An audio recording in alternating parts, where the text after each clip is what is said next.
Teenage schoolboy David Rice loves his classmate Millie, who has a dream of traveling the world. She had placed pictures of cities in his school locker. After school, he gives her a small gift, which is a snow globe of the Eiffel Tower. Mark approaches Millie and bullies her. He grabs the gift, and Millie tries to stop him, but he throws it out onto the icy surface of the river. Hey there, welcome to Popcorn and Summaries. Today, we're diving into the 2008 action/sci-fi movie known as Jumper. But before we jump into the details, subscribing to the channel if you're into the commentary. Let's get right into it. David gets upset and goes out on the ice to find it. Millie asks him to stop, as it is dangerous. He finds the gift, and when he waves back at Millie, he falls on the ice and is swept away from the opening by the swift current. He is about to die in the freezing water without air, but suddenly he finds himself lying in the library between the bookshelves. Everyone looks at him strangely. He goes to his home, soaking wet. His mother left him when he was 5. He enters home, and his father starts asking him questions. His father gets angrier when he doesn't reply. David enters his room and puts a chain on the door, but when his angry father bursts it open, there is only a swirl of wind. David has disappeared. He finds himself lying between the bookshelves of the darkened library and realizes he has teleported there yet again. He then again teleports back to his room and sees through the window where his father is talking to cops about David's disappearance. He realizes now that he finally has a way to change his life and escape his situation, the same way his mother left the family when he was 5. He teleports home and takes a small amount of money and a few belongings. But before he leaves town, he stops outside Millie's house. Millie is crying in her room, thinking David is dead. Her mother is trying to console her. She hears a noise outside. She cautiously goes into the yard and finds the snow globe placed on the swing. She knows he is alive, but he does not respond to her calls. He wanted to tell her everything but had a fear that she might not believe him. The next day, he is on a bus going to the city, where he rents a room in a hotel. He had a lot of questions regarding teleportation in his mind. The following morning, he started practicing teleporting in the park. He tries to learn how to control his power. He teleports and gets hit by a tree in the park. He also began reading about it in books. He sees a picture of a bank in a book, and suddenly a swirl starts in his room and teleports him away. At night, he teleports into the bank with a bag and weapons. He robs it by teleporting directly into the vault in the middle of the night. After seeing the money, he realizes his bag isn't big enough to take away all the money. He teleports back to his cheap hotel room for another bag and repeats this teleportation process until his room is full of money and he lies on a bed of it. The next day, the hotel owner appears at David's door and wants him to leave the hotel, as he finds him weird. However, the mysterious Roland from the NSA arrives at the bank for investigation. He is unsurprised by this locked door robbery. He calls for all the footage. It looks like he knows about teleport abilities and is part of a powerful group that wants to find this bank robber. After some years have passed, David is living in an expensive city apartment.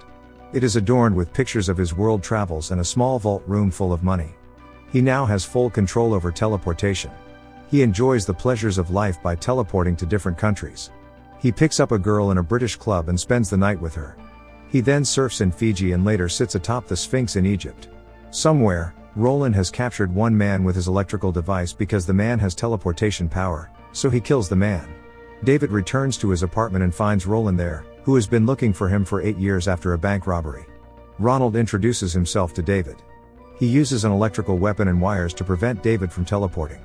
Desperate, David manages somehow to get away. He teleports back to his real bedroom. His father notices his presence and runs to his bedroom door, begging him to stay. David teleports away as his father forces the door open. His idealized lifestyle gets disturbed, and he decides to see his first love, Millie. He visits his old town and meets Millie's mom at Millie's house, who tells him Millie works at a bar. He goes to a bar but does not find the courage to talk to her. He was leaving when he bumped into Mark. Mark starts a fight once again. David teleports Mark into a bank vault and then leaves him there as revenge. Meanwhile, Ronald is looking into David's stuff at his apartment and finds Millie's picture in the cabinet. He returns to the bar and invites Millie to go with him to Rome. She is confused, but as it's her biggest dream, she accepts the invitation. Ronald meets Mark at the police station, who is arrested for his presence in the bank's vault. He tells the whole story to Ronald. Millie and David arrived in Rome. They are unpacking in their hotel room when Millie tells him she thinks things are going too well. She tells David that he doesn't need to tell her everything, just not to lie to her. David promises her he isn't lying. Millie gets satisfied and kisses him. Later that night, she and David fell in love. The next day, The pair planned on visiting the Colosseum but got upset after finding it was close. David teleports inside and opens the door. He secretly takes Millie in after lying that the door was open. Millie hesitantly enters, as she is afraid. He continues to open doors from the inside as they pursue their private tour. He asks Millie to stay there and goes to the other side to open the door. Suddenly, he is surprised to meet another jumper, Griffin. He argues with each other at first, then Griffin informs him that he's not the only one.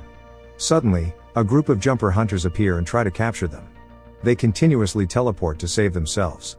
Griffin tells him there is a whole group of people like Roland, the Paladins, who want to kill jumpers, and two of them suddenly turn up. They subdued attackers, and when security arrived, they teleported away. David follows Griffin's teleport to his room, where he sees different strange stuff and asks him questions, but Griffin gets angry at him. David teleports to take Millie. Millie starts questioning him, and suddenly the police capture David for breaking into the museum. David does not teleport and tells Millie to go back to the hotel, but she refuses. After the whole night, David is still in police custody, who are holding him and his passport until some other authorities arrive. Suddenly, a woman appears, telling him to get out and leave his girl. He recognizes her from his childhood pictures. She is his mother. She follows her mother when the investigation officer attempts to stop him. He turns to fight with him but accidentally teleports to Egypt with an officer. He then teleports back to the police station. He finds Millie and takes her to the airport, then explains sorrowfully that he cannot go back home with her. She asks so many questions, but he does not reply to any. Ronald receives a call from his colleague, telling him they lost David. Roland visits David's father and asks him the last time he saw his son, and he tells him it's been 8 years. He asks about David's mother and David's father, telling him they got separated when David was 5. David returns to Griffin for answers to his questions. He explains that they want them to be dead because jumpers can do anything. They are traced back to medieval times. Griffin explains that David cannot afford to have a girlfriend, family, or friends who are all dead and that the Paladins will kill them to get to him. David teleports to his childhood home and finds his father on the floor. He cries and teleports his father to a hospital emergency room, where he tries to get help for him. He teleports to the prison to see Mark. He asks him what he told Roland. Mark tells him he told everything to Ronald. David realizes that Millie will be in danger as soon as she gets off the plane in the USA. He goes to Griffin, who just returned from swimming in the Atlantic. David takes some of Griffin's stuff as he is planning to leave, but Griffin stops him from taking anything. He wants to find Ronald. When he asks Griffin for help, Griffin refuses. David follows Griffin in Tokyo through jumps, trying to convince him. Griffin swipes a car, and they ride together, Griffin teleporting the car through traffic as it suits him. They exchange some information about their families. David finds out the Paladins killed Griffin's parents when he was 5, and David tells him his mother left when he was 5. David asks about teleporting the car, and Griffin tells him about a jumper who once tried to teleport a building but died in the attempt. Finally, David convinces Griffin to help him, but he says it is for a limited time. David has seen many sketches of Roland in Griffin's home, which makes it clear that he has a grudge against this Paladin. They teleported to the US airport, but Millie's flight had already arrived an hour earlier. He goes to her apartment and finds her. She is upset with her for leaving her alone at the airport. She wants him to leave, but he starts explaining things to her. Suddenly, Roland and his whole group arrive before he can explain everything to her. He manages to teleport Millie to Griffin's lair. She gets shocked. Griffin gets angry at him because Roland can directly follow his teleporter through his machine. Griffin prepares to leave his home, but when Roland appears, final battle begins. At one point, Griffin teleports a bus at Roland, who manages to dive underneath it as it bounces. David gets trapped in a corner of the room by Roland's electrical wiring. Millie frees David and demands that he take her home and leave her alone.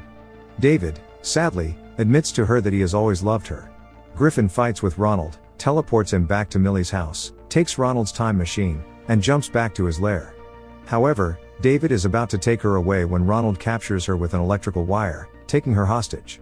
Griffin plans to take a bomb to Millie's apartment to kill Roland. David tells him this will kill everyone, including Millie. They fight when David tries to stop him.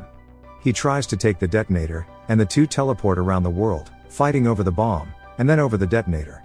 They fall from the Empire State Building and appear in a war zone, where David finally traps Griffin in some fallen power lines as effective as Roland's traps. Griffin warns him he cannot fight alone with Ronald, but David does not listen and leaves to save Millie. David returns to Millie's apartment, knowing it is dangerous. They use electric wires all around him to tie him to the walls. David moves close to Millie, and recalling Griffin's story, David doesn't try to move the whole building, but he attempts to move the parts attached to the wires. He takes part of the building and teleports to the water, then again teleports to the library with Ronald. David teleports Roland to a cave and leaves him there. He tells him he should be grateful he has not thrown him at the sharks. David disappears, and Roland walks to the cave's opening and realizes he is on an isolated cliff in the Grand Canyon. Sometime later, David walks up to an expensive home and knocks. A teenage girl answers the door. David asks for her mother. The lady, who is David's mother, arrives. He asked her why she left him. She explains that she is a paladin, and when he made his first teleportation at age 5, she got worried as she could not kill him, so she left him. She wants him to make a new start. He realizes he will not get more from her. He leaves the house, and Millie is waiting for him outside. She sees sadness on his face and tries to make him laugh. She wants them to leave, and then teleports with her, telling him it's a surprise. If you enjoyed this gripping recap, show your support by hitting the like button and don't forget to subscribe to be the first to catch our upcoming videos.